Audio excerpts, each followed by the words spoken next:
Assalamualaikum warahmatullahi wabarakatuh.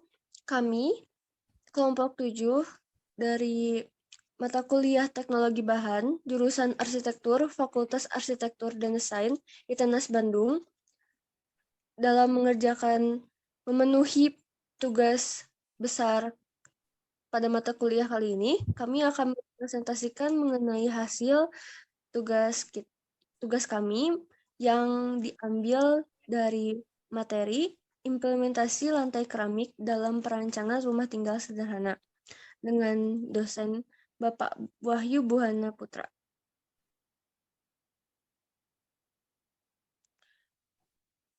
Kami beranggotakan 3 orang yang merupakan kelompok 7 dari kelas BB, yaitu Siva Janatu Solihah dengan NRP 21-2021-047, lalu Jasunalita dengan NRP 21-2021-056, kemudian Salma Fadila dengan NRP 21-2021-057.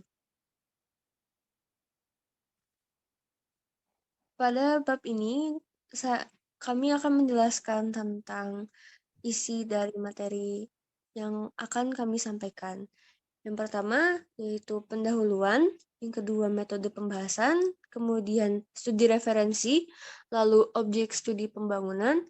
Kemudian, pembahasan. Dan terakhir, kesimpulan.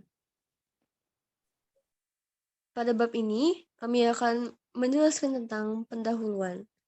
Mengenai material keramik, merupakan salah satu bahan penutup lantai. Salah satu contohnya adalah keramik granit.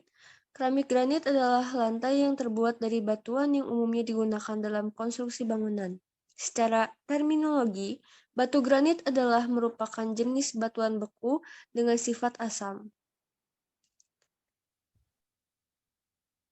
Kemudian, rumusan masalahnya yaitu 1.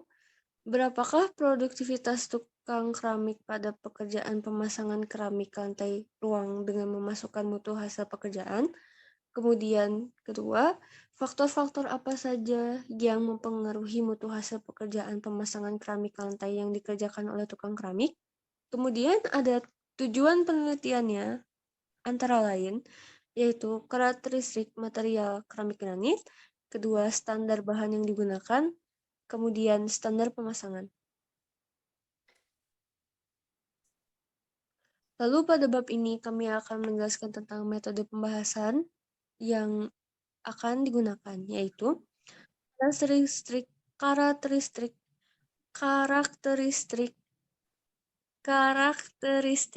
material lantai, kemudian produktivitas, lalu tenaga kerja sebagai sumber daya, kemudian mutu hasil pekerjaan konstruksi. Pada bab ini, rekan saya akan melanjutkan menjelaskan. Baik, untuk metode survei yang pertama ada karakteristik material lantai. Lantai adalah bagian dasar sebuah ruang yang memiliki peran penting untuk memperkuat eksistensi objek di dalam ruang. Sementara, fungsi lantai adalah untuk menunjang aktivitas dalam ruang dan membentuk karakter ruang. Yang kedua ada produktivitas.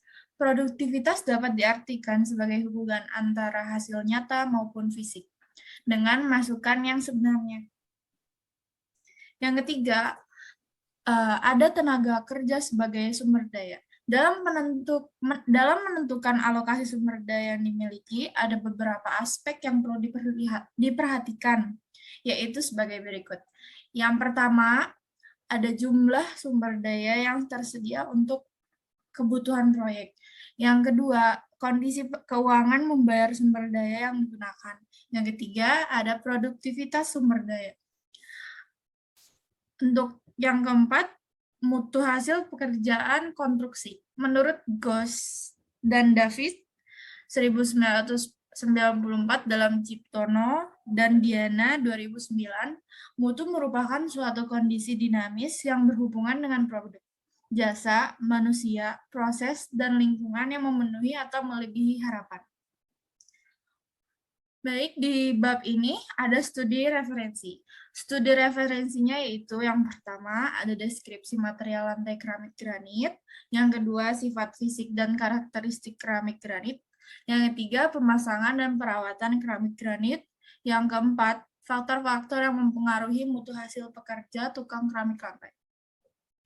Untuk yang pertama ada yang deskripsi fungsi bangunan objek penelitian. Objek penelitian ini adalah sebuah rumah tinggal yang sedang melakukan pekerjaan pemasangan keramik granit. Pasangan tukang keramik yang dijadikan objek penelitian berjumlah 5 orang yang bekerja di tempat yang berbeda, baik dalam satu lokasi yang sama maupun di lokasi atau ruang yang lainnya.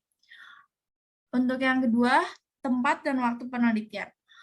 Lokasi penelitian pada proyek perumahan Bukit Sariawangi, Jalan Bukit Raya yang ada di Kota Bandung.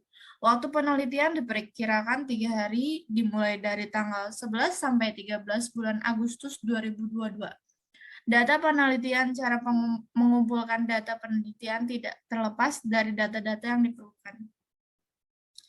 Untuk yang ketiga ada luas bangunan. Luas bangunan rumah tersebut ialah 708 meter persegi dengan spesifikasi ruang 1 kamar tidur di lantai 1 dan 2 kamar tidur di lantai 2. 1 ruang keluarga, 2 WC masing-masing 1 per 1 lantai, 1 dapur di lantai bawah, dan yang terakhir 1 ruang cuci di lantai 2. Untuk selanjutnya, denah rumah bangunan. Denah rumah bangunan ini terdiri dari 2 lantai. Lantai pertama terdiri dari 5,9 meter persegi dikali 12 meter persegi. Luas bangunannya cukup kecil, tetapi tidak bisa dibilang besar juga. Untuk selanjutnya, ada potongan. Dari potongan sendiri kita bisa mengetahui tinggi bangunan tersebut, bahan apa yang digunakan, struktur atapnya seperti apa. Selanjutnya ada bangunan tampak depan dan tampak samping kiri. Untuk pembahasan sendiri, yang pertama ada konsep dan perancangan. Konsep perancangan keramik granit pada tapak dapat dilihat pada gambar berikut.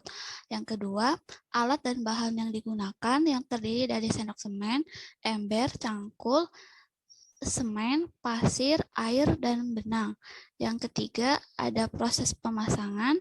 Yang keempat, hasil akhir. Yang kelima, kelebihan dan kekurangan.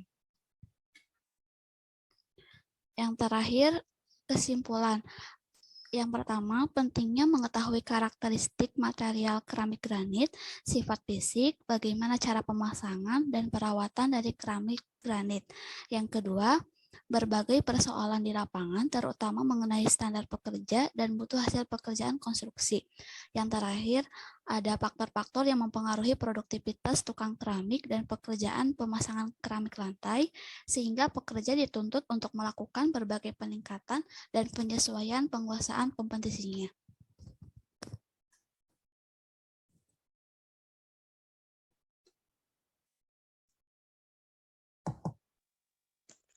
Sekian dari kelompok kami. Terima kasih. Assalamualaikum warahmatullahi wabarakatuh.